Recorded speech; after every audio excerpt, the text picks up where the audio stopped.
जब किसी प्रियजन की मृत्यु होती है तो उनका अंतिम संस्कार न केवल भावनात्मक बल्कि आर्थिक रूप से भी परिवार के लिए एक चुनौती बन सकता है।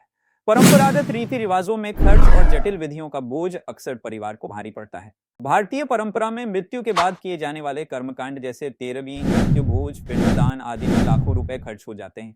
इन परंपराओं का पालन करते हुए अक्सर परिवार आर्थिक संकट में घिर जाता है। लेकिन क्या मृत्यु के बाद की रस्मों को सरल और सादगीपूर्ण तरीके से निभाना संभव नहीं है? संत रामपाल जी महाराज के अनुयायियों ने इस सवाल का जवाब दिया है।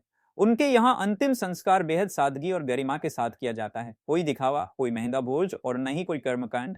यहाँ सिर्फ गुरु की शिक्षाओं का पालन किया जाता है। संत रामपाल जी महाराज के अनुयायी मानते हैं कि आत्मा का परम गमन सच्चे गुरु की दी गई सत्संग और सत्य भक्ति के अनुसार ही होता है। इसलिए अंतिम संस्कार में कोई बाहरी दिखावा या पाखंड नहीं किया जाता।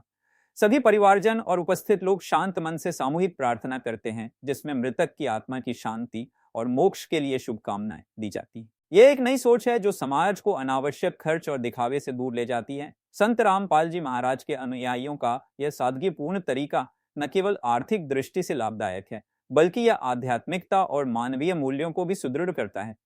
क्या हमारा समाज इस सादगी को अपनाने के लिए तैयार है? ये एक सोचने का विषय है। संत रामपाल जी महाराज की शिक्षाएं इस बात पर जोर देती हैं कि मृत्यु के बाद का समय आत्मा की परम गति के लिए महत्वपूर्ण है, इसलिए इसे शांतिपूर्ण और आध्यात्मिक तरीके से संपन्न करना चाहिए। यह प्रक्रिया न केवल मृतक के प्रति सच्ची श्रद्धा प्रकट करती है, बल्कि समाज को आर्थिक शोषण और पाखंड से मुक्त करने का संदेश भी देती है। सादगी और आध्यात्मिकता का यह संगम समाज में एक नई दिशा का संकेत है। संत रामपाल जी महाराज के अनुयायियों का यह उदाहरण हमारे लिए प्रेरणा का स्रोत हो सकता है। आइए हम भी इस सादगी को अपनाकर अपने जीवन और समाज को एक नई दिशा दें।